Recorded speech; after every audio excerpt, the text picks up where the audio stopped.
This is a tutorial on how to access the diagnostic report on the star reading assessment. Once you get logged into star reading, if you click on the star reading tab and click on reports, this is where you find all the list of all the reports. The diagnostic report is the very first one at the top.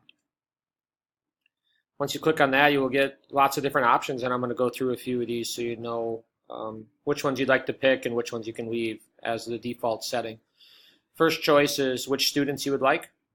Sometimes you're looking for a particular student, and by clicking on students, you should get a list of all the students. I have everybody in our school in here, but you should only see the students that you are assigned to. Or I can choose an entire class. And again, I have everyone on here, but you will see just your individual classes that you're assigned to. So I'm just going to pick one of these classes so we can see what this report looks like. The demographics you can leave as it is. The reporting period, if you leave as a default one, it'll grab the student's last time they took the test, and that's what you will see. If you wanted to go back and they've already taken 2 tests and you want to see their first one, then you need to go into the custom dates and add in a custom date. Benchmarks, you have a couple different choices. There's a school benchmark, which is kind of the default benchmark for the STAR assessment. This one we use a lot for intervention purposes.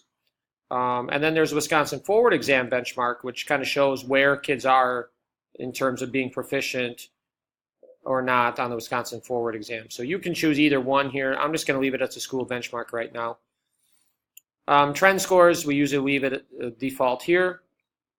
Grade level, I usually shut off. And this is not what you think it means. It does not mean if a kid has a grade level of 5.6, they're at a 5th grade level.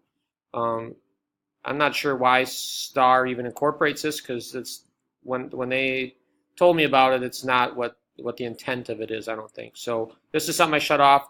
It's usually not something I share with parents either. So skill areas, I'm going to turn them on so you can see what that looks like. But you can decide what you want to do there after you've done it a few times. Student ID is not something you need. If it's on, it's not a big deal. And then you have some choices on how you want to group your students, depending on how many classes you have going on. So I'm going to view the report. This takes a little while depending on a couple things: how many classes you're doing, how many students you're doing, are there other people using it. So most of the time it's pretty quick. Once you get in the report, I'm just going to highlight some of the things on here. So the time that it took the student is up here. This is helpful in looking when, if a student does real poorly and we're not really sure if they gave their best effort, and we look at the time and it's only 5 or 6 minutes, then we may have them retake it.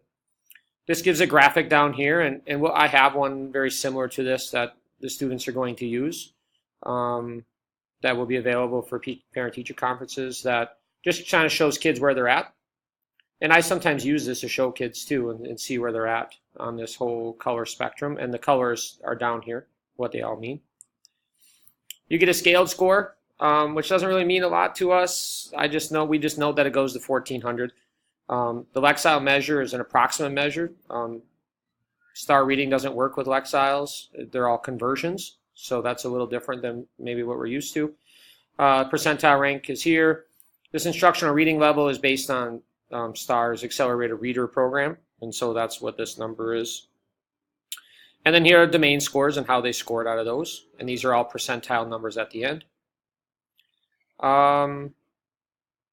There's some information on the range that they're ready for, and then these skill details after this kind of goes into more detail about the different domains, and then what's inside of those domains. And this document, the document that has all these, is in the team drive under STAR reading, and you can see all those different things.